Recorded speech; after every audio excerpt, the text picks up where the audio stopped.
who is Maylene Seah, but actually selling something, getting your first customer. Can you remember how that happened? Are you ready for some quick fire questions? Welcome to the JOD Pod, a micro podcast where we interview CEOs, founders, entrepreneurs, authors, and coaches. Today we are joined by Maylene Seah, founder of Studio Noor Anisa. Great to have you with us today, Maylene. Thank you for having me. For those of us who don't know who you are and what you do, who is Maylene Seah? So I am a brand strategist and also a brand coach and design expert over at Studio Noor Anisa. Basically, I help elevate Muslim brands, visionary Muslim brands, so that they can make a positive impact in the community. I am also the original founder of an Islamic kids lifestyle shop, which I've actually just recently sold, so I can focus on the business now. But Congratulations. Yeah, thank you very much. And I'm a mum to 2 young children. Yeah, that's it. Fantastic. So, you're an entrepreneur. You've sold a business. You're running a business now. Is this something you'd always wanted to be? You know what? I know when I was a little girl, I dreamt of having a shop, like many of the other children that I know. But I never really thought that would happen until I had my first child. And that's when I went into starting out Puppetry, which is the Islamic kids lifestyle shop. That went on for a few years, and it was really still a hobby then. And then one day I thought, actually, you know what? I can't really. Like, I was enjoying it a lot, and I didn't think that I could go back to working for someone. Or I felt like there was a bigger purpose, a stronger calling for me, and also so that I can, be more present for my family. Which is why I went into becoming an entrepreneur and decided to, go back to what I knew best, which was branding. Since I've been in the industry for almost 20 years, and started Studio Noor Anisa because I saw a gap. And it felt like the right time for me to go into that. And then I saw my business, the other one. Fantastic. So the real catalyst was your first child, and was that? Can you talk me through that? Because sure. I've got a kid, and my time. I thought I'd have loads of time, but I have much less time than I did beforehand. So how was that a catalyst for you to start a business? I think because I'm a creative, it always felt like I needed a creative outlet. And, after the first child, I took my time. I had a whole year of maternity leave. But then it was actually through trying to decorate her room that I realized, actually, you know what? I could do this myself. And so I went and started that. And then, being Muslim, like especially, there wasn't a lot out there in the market that catered to my kind of design sensibilities. There was nothing that was modern and inspiring at that time. And I thought, actually, maybe I'll try doing it for my own children. And then I tried selling it, and it was a hit. I was like, no, because nobody could find anything like that then. And I think that really kind of got me motivated because of the demand and I just kept me going. And after that, it was just a case of, okay, let's try this, like try that. And I would say that actually having Puppetry, which was the kids lifestyle shop, propelled me to doing my branding agency, because I found so many other smaller businesses during that span of 5 to 7 years who kind of needed the help, and information that I already possessed because I was a branding designer, before my first child. That makes a lot of sense. Can you, the element of your story there that I'm really interested in, because lots of people have an idea for a business, and then they might do some things like building a website and starting their social media and that kind of thing. Sure. But actually selling something, getting your first customer. Can you remember how that happened? Yeah, I think it was Etsy that I started with, and to be honest, because it was an online business, it was very low risk. I think that was the beauty of it, and maybe what made me go for it, because all right, if no one wants to buy it, then fine, no one wants to buy it. I haven't spent tons of money on getting a brick and mortar. So it was really the case of, I have an idea, let's get it out there, let's see how it goes, then let's tweak it, and that's what happened basically. Every time, or every year, like, I'll be tweaking and making it better and better. But the thing is, my husband always says to me, just get the MVP out there. Just get the MVP out there. Yeah. Yes. But if totally. you don't start, you don't know. Exactly. So, It's the validation, isn't it? If you put something out there to sell and someone can actually click buy, can you remember that first I probably did a email notification of the sale? Yeah, I can't remember what it was. I think it was, I had this alphabet letter print or something. At that time, I hadn't niche into the Muslim market yet, so it was quite a generic one. And yeah, someone ordered from me, and I was just over the moon. And I said to my husband, I made my first £10. It's time for coffee. It's incredible that if that first time you sell something to someone who you don't know. Yeah. That's crazy, because it's like, wow, this isn't someone like pity buying something that I've bullied into into buying it. Yeah. Oh, that's wonderful. Excellent. That's a great story. Thanks, Maylene. So talk to me more about what you're doing now, the branding agency specifically for Muslim businesses. This sounds really interesting. Yeah, so I feel like the Muslim economy is growing so much, but then there are a lot of businesses out there, and there are a lot of startups coming up within the Muslim kind of sphere, and I find that a lot of them come out, but then they are just looking towards maybe someone who's done well, for example, like looking towards a brand and copying it. Not copying, but I think as with many startup businesses, sometimes they think, oh, okay, someone's done this and it's successful, so when I come out, let's do the same thing because we want the same success. But it's not true, because with branding, it's all about differentiation, and really you want to stand out to your ideal customers. And so this is where I come in, because I help them find, their, like, what is authentic about them, what makes them the best and only option for the ideal customers. And being a Muslim, like, because of the way like a Muslim's lifestyle and faith is really kind of interconnected with their life, basically, and it, there are little nuances that as a practicing Muslim myself, I will understand that maybe a regular agency might not. And that's something I found is a struggle that my clients face, because they're like, oh, we needed to get the brand to the next level, but then sometimes people, even though the designers or branding agency might be really good at what they do, sometimes you just can't quite get it. And I think that's where I have an advantage. And so my bigger dream really is to change the narrative for Muslim businesses, and of the perceptions about Muslim businesses, or even helping Muslim businesses change their perspectives on, like, how it is like, doing business out there and that kind of thing. Can you give me a specific example of that? Like, when you say that, because I create content for startups and founders by interviewing them. I build a relationship with them. I interview them, and then I help turn that into valuable, authentic, raw content for them. If you're talking to a Muslim business owner and you're helping create their brand and their assets and their messaging, what practical examples could you give of how that might differ from a regular branding agency, for example? Okay, I mean, I suppose the different bit is, because when it comes to like branding for your business, it is really about connecting with your ideal customers, because if you don't get customers, you don't get sales, you don't get growth, right?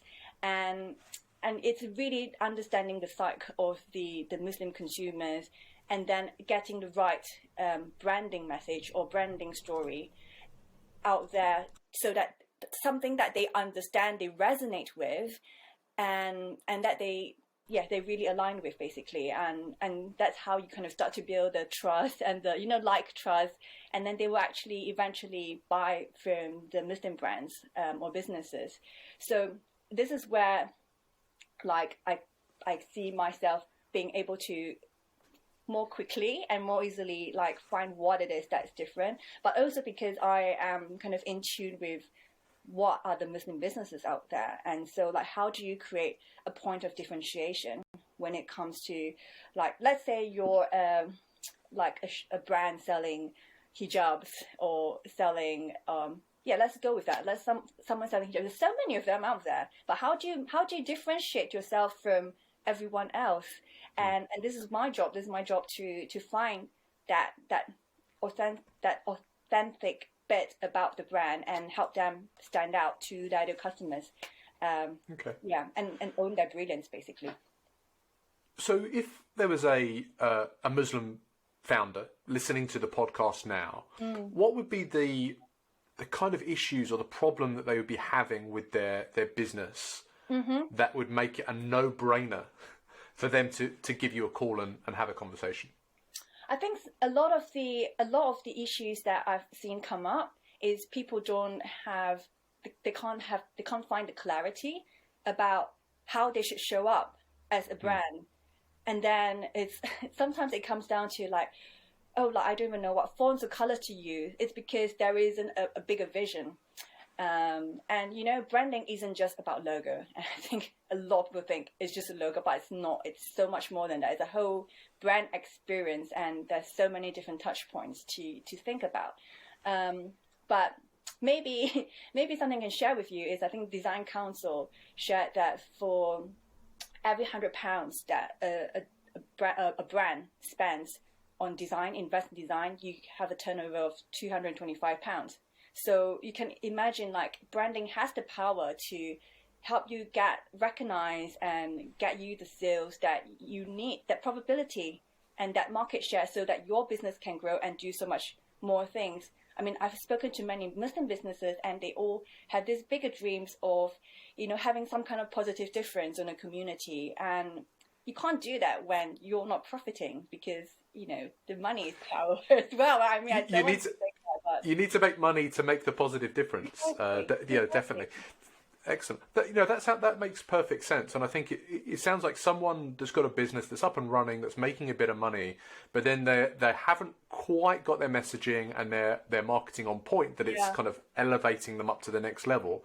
Yeah. A conversation might make sense there, and particularly because you understand the kind of cultural references that they might have, and what their customers might have as well. That's that's fascinating. Thanks for that, Maylene. Are you ready for some quick fire questions? Okay. So, what's your favourite app or SaaS product? Trello, because... Why Trello? Why Trello? Well, I am someone who has like super long to-do lists, and I get overwhelmed about those to-do lists. And actually what I find is Trello is such a big part of my life. I use it to, put in my like personal information even, because I have the memory of a goldfish sometimes, and that really helps me sort out my life. So it sorts out my finances. I use it with my clients to help them have an overview of their projects. I use it to project manage, within my business, and even with the freelancers or designers that I work with. Like, I use that so that it's all very clear. Like, basically, it's so good for everything. And then sometimes I use it as idea kind of thing, like something you just need to brain dump. It's the perfect place for brain dump. I agree. If you just throw a load of ideas down there, a load of tabs, and then you can put some through to actual creation, or just throw some away. But use it for personal and business and client. Yeah, all together. That's everything in my life. my wife had a Trello board for our wedding, so yeah. And very good. She's well. She's very switched on. What's your most recommended book? Atomic Habits by James Clear. Yeah, it's I'm not completely finished with the book yet, but already it's kind of been a game changer, because it just kind of switched something on in my mind, and yeah, I just made it's about the little actions, isn't it, and kind of building up, and yeah, that's so doable. Like, it's not asking you to take this big jump, but rather there's little actions to get there. And I've even found myself preaching to my 8-year-old about what I read in the book.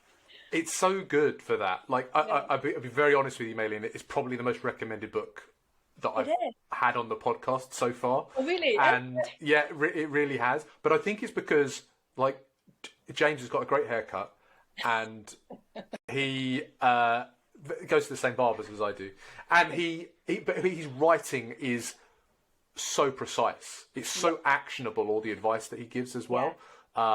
Exactly, I could totally see how it would be useful for creating the right kind of environments and habits for children growing up. I will read it again based on your ideas there, Maylene. Thank you, thank you very much. Who's your favourite YouTuber or podcaster? I would say it's Vishen Lakhiani from Mind Valley. Yeah, so the founder of Mind Valley. So yeah, he, to be honest, like his videos and even the guests that he invites onto into Mind Valley, like their videos have been a big part of the last maybe 2 or 3 years of my life. And you know, every time I hit against a wall or have some kind of mental block or feel like I'm in a rut, you know, something from there usually tends to just open things up a little. And it's because I think with running businesses nowadays is all about mindset as well. And I think, you know, what he's doing and his videos have really helped me to kind of get my head in the right space to keep going and doing what I do. I know some people that have been on that at Mind Valley, and he's very inclusive and brings on different ideas and isn't afraid to, you know, bring in not controversial is probably the wrong word, but people with differing viewpoints on learning and growth and entrepreneurship, etc. And that's great. And you watch the videos as well as listening to the podcast version as well. That's excellent. That's a great recommendation. Thanks, Maylene. No. Who's your up and comer? Someone that we should be keeping an eye on in the future? Yeah, so this person is actually someone who's changed the way things work in my industry, in the design industry. It's Melanie Perkins, I think that's her name, who is the creator of Canva. And I love that she's young, and I love that she is like, I know that not many women in tech, maybe more and more now, but like, you know, I love what she's done and how she's also, you know, put down policies in her business to have more female representation in her company. So that's something that I really admire. But yeah, basically the important thing is she's really changed the way design's become more accessible for a lot of people. And to be honest, I had a love-hate relationship with Canva in the beginning because like, I'm the designer. Why are my clients now becoming designers? But actually, it's made my process easier, but it's also made it easier for me to help my clients continue the success that we've had on Canva, because now they feel empowered. They feel like they can do things themselves, and I've kind of just need to help them get started. So yeah, I love Canva now. That's fantastic. I'm actually connected with Melanie on LinkedIn. Amazing. Because I think maybe 8 years ago or so, I used to live in Australia, but I was trying to go back to Australia, and I'd sent her a random LinkedIn request saying, hey, I see your startup's doing great stuff. I'd be interested to see what you're doing. And then I think the next week it came up with, $1 billion startup unicorn, first from, I think it's the first $1 billion unicorn from Australia. And as you say, very progressive with her ideas about, you know, diversity and inclusion within her business as well. That's a great recommendation. Thanks, Maylene. And where's the best place for people to follow up with you online? So you can find me on Instagram. That's where I mostly hang out, and you know, like that's when I talk a lot about branding. So you'll find lots of juicy tips on there. So yeah, Instagram would be the best place to find me at studio.nooranisa. Or you know, I'm still building my website, but there is a landing page there where you can get in contact with me, sign up to my email list, so that you can get more tips and information. But yeah, these two places are where I'm at. Wonderful. There we have it. Maylene Seah is the founder of Studio Noor Anisa, who developed distinctive brand strategies to elevate high-reaching Muslim businesses. She managed to get her first customer through Etsy, validating her product, as her husband said, you know, MVP all the way, selling an alphabet letter print.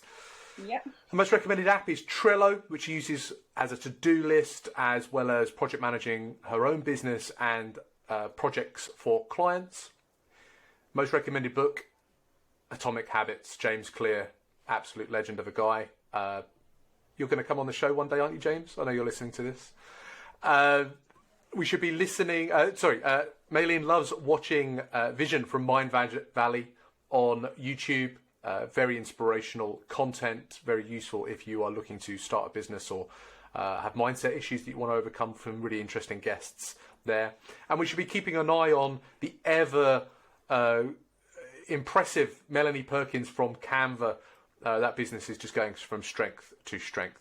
And you can follow up directly with Maylene. Head over to Instagram, type in @studio.Noor Anisa. That's STUDIO.NOORANISA. Or head over to Maylene's website. That's www.nooranisa.com. NOORANISA.com. Maylene, thank you for joining us today on the JOD Pod. Thank you for having me. And thank you for joining us on the JOD Pod for today's interview with Maylene.